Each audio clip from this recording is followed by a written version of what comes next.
Hey friends, welcome back to the channel. I have a question for you guys tonight, and it's in relation to kind of like a psychological based question, but it's in terms of this. Here's how I'm going to pose it. What we consider to be the self, I believe, is mainly just a character. So my question is this. Are we all just playing characters, or is that what the self is? Now, I'll tell you where I kind of lean on this. And this is in relation to, like, my answer is going to be in relation to me thinking about people who have near-death experiences, people who experience trauma, and anything of that nature that causes the brain to go into a crazy state.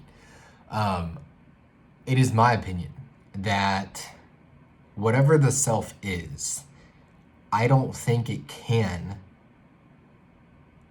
be defined by anything within our personality or by anything of what we're good at, / what we do.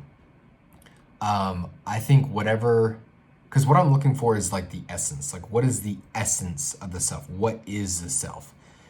And to me, it's too easy to say it's definitely not like what we do and what we're good at, right? Because that can change. And it's, to me, this is where some people may have like a harder time with this one, but I don't think it's even close to our personality either. So, like, I'll just give you an example of why some people would be more towards that one. So, like, let's say you have a married couple. Let's say the husband gets in a tragic accident and almost dies. He goes into coma and then wakes up, let's say like a week later, and completely different. And the wife's like, oh, I don't even, like, let's call him John.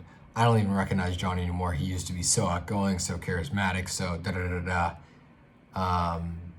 and now he's not like that at all. We can't say John isn't himself, because from that sense, are we just going to define, them being themselves as what they once were? Don't we all change? We don't consider it reasonable to say that we were like our 17-year-old self if we're 50. So we accept a slow, gradual change of, something not being ourself in past time. But if it's too quick, we say, oh no, they're not themselves. See, I just don't buy that.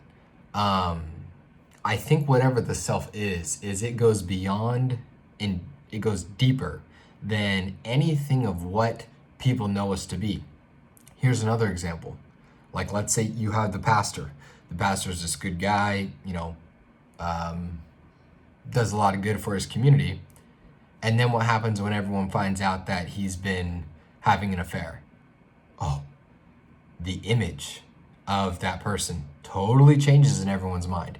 He was this character, now he's another character. Oh my goodness, the world's gone so bad. Why? Because paradigms explode in who we view people to be.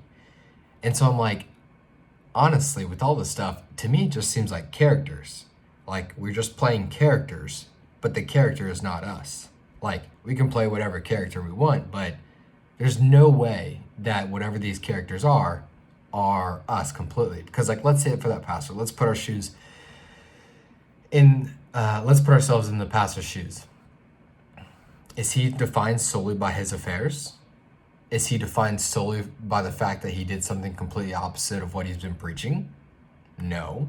I mean, I would hope that a lot of humanity would be able to say we are not what we are in our hypocrisy. I would believe that we're more than that. Some people say our true selves show when no one's looking. This is along the integrity aspect. But I don't know about that. Like, what makes one more true? Just because you're not in front of people, doing something, and then you're doing something else in front of people. From a psychological perspective, I don't see one as a truer self. Because how many people do we know are completely different in front of people and by themselves, but just because it's not uh, like moral grounds that they're breaking, we wouldn't say that they're that different. But on the moral grounds that people break in their private life and public life, we say that they're hypocrite or two different people. I don't know. I think this human experience is one of characters, and the self that